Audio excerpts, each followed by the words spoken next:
हिंद महासागर में एक और नया जियो पॉलिटिक्स क्राइसिस होने वाला है, क्योंकि मालदीव, आप ये देख सकते हैं मालदीव है, आप यहाँ देख सकते हैं लक्षद्वीप है, इसके ठीक नीचे मालदीव है। तो मालदीव में एक क्राइसिस ये हो गया है कि मालदीव में प्रो चाइना लीडर मोहम्मद मोइजी चुनाव जीत गए हैं।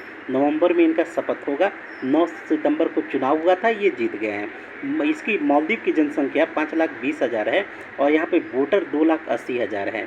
तो ये चीज़ समझिए कि ये एक नेता हुआ करते थे मौमून अब्दुल गयूम, 1978 से लेकर 2008 तक यहाँ के राष्ट्रपति रहे।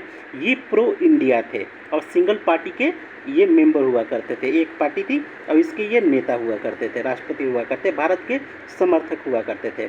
1988 में इनकी सरकार की तख्ता पलट करने की कोशिश हुई थी, तो भारत ने ऑपरेशन कैक्टस चलाकर मालदीव में सरकार बचा लिया था।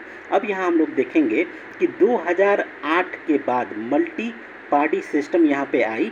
मोहम्मद नसीद यहाँ पे आपको क्या बोलते हैं प्रो चाइना लीडर था, इसका राष्ट्रपति बनता है और इसने GMR कंस्ट्रक्शन का जो कॉन्ट्रैक्ट है वो ख़त्म कर दिया था।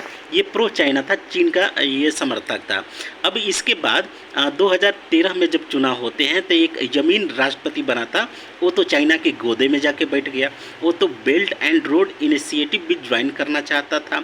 अब यमीन और नसीद के बीच दोनों में विवाद होता है और 2000 करीब यही चीज़ 2023 में अब चिंता का कारण हो गया है। मोहम्मद मोइजी जो राष्ट्रपति बन रहे हैं, उनको कहा जा रहा है कि यमीन का प्रॉक्सी है, यानी यमीन जो चीन समर्थक नेता है, तो ये भी मोहम्मद मोइजी भी चीन समर्थक नेता है। अब क्या है यहाँ पे कि यमीन पे मनी लॉन्ड्रिंग का केस चला था, इसलिए वो यहाँ का राष्ट्रपति नहीं बन सकता, तो मोहम्मद मोइजी को उन्होंने जितवाया है। तो अब 2018 से लेकर 2023 तक इब्राहिम सोली यहाँ के राष्ट्रपति बने थे।